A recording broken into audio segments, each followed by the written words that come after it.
کے خفیہ اسرار، بے آواز کلام کرنے والوں کی سرگوشیوں، گمانوں کے باعث فکروں میں داخل ہونے والے ارادوں اور پلکوں کے نیچے کنکھیوں کے اشاروں سے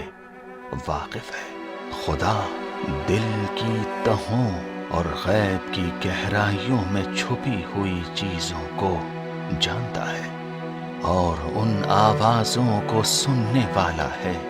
جن کو کان لگا کر سننے کے لیے بھی کانوں کو جھکنا پڑتا ہے،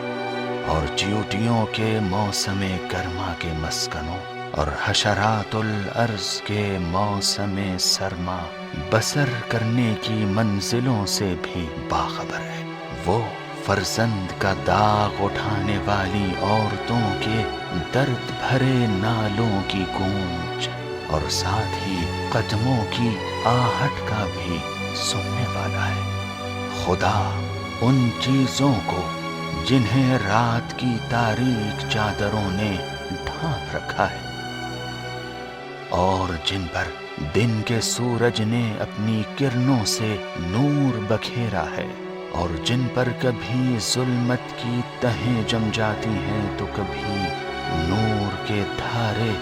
بہہ نکلتے ہیں، وہ سب کچھ پہچانتا ہے۔ وہ ہر قدم کا نشان،